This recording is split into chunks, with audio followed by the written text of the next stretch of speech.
Paris ஒலிம்பிக்கில் India தனது முதல் பதக்கத்தை முத்தமிட்டு வரலாறு படைத்துள்ளது. அந்த முதல் பதக்கத்தை பெற்று தந்திருக்கிறார் துப்பாக்கிச் சுடுதல் வீராங்கனை மனு பாக்கர். ஆண்களுக்கான 10 மீட்டர் ஏர் ரைபிள் பிரிவில் அர்ஜுன் பபுட்டா, பெண்கள் ஒற்றையர் பிரிவில் ரமிதா ஜிண்டால் ஆகியோரும் இறுதிச் சுற்றுக்கு முன்னேறி அசத்தியிருக்கின்றனர். பாரிஸ் ஒலிம்பிக் தொடரின் 2வது நாளில் இந்திய வீரர் மற்றும் வீராங்கனைகள் சிறப்பான முறையில் விளையாடினர். மகளிருக்கான 10 மீட்டர் ஏர் பிஸ்டல் போட்டியில் இந்திய வீராங்கனை மனு பாக்கர் வெண்கல பதக்கம் வென்று இந்த ஒலிம்பிக்கில் இந்தியாவின் முதல் பதக்கத்தை முத்தமிட்டார். இறுதிப் போட்டியில் 221.7 புள்ளிகள் பெற்று மனு பாக்கர் 3ஆம் இடம் பிடித்தார். தென்கொரியா வீராங்கனை ஏஜின் 243.2 புள்ளிகள் பெற்று தங்கத்தை தட்டிச் சென்றார்.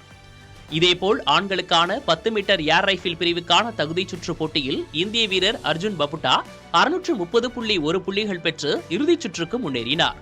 மேலும் 10 மீட்டர் ஏர் ரைபிள் மகளிர் ஒற்றையர் பிரிவில் இந்தியாவின் ரமிதா ஜிண்டால், தமிழகத்தைச் சேர்ந்த இளவேனில் வாளறிவன் ஆகியோர் பங்கேற்றனர்.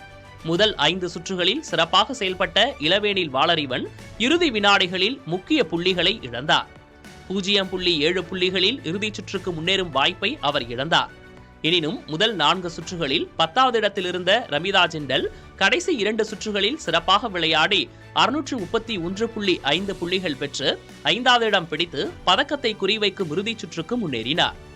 பேட்மிண்டன் மகளிர் ஒற்றையர் பிரிவு முதல் ஆட்டத்தில் இந்தியாவின் PV சிந்து மாலத்தீவின் ஃபாத்திமா அப்துல் ரசாக்கை எதிர்கொண்டார். அரை மணி நேரமே நடைபெற்ற இந்த போட்டியில் PV சிந்து 21-9, 21-6 என்ற நேர் செட் கணக்கில் வெற்றி பெற்று அடுத்த சுற்றுக்கு முன்னேறினார். அடுத்த சுற்றில் எஸ்டோனியா நாட்டைச் சேர்ந்த கிறிஸ்டியன் கூபாவை சிந்து எதிர்கொள்ள உள்ளார்.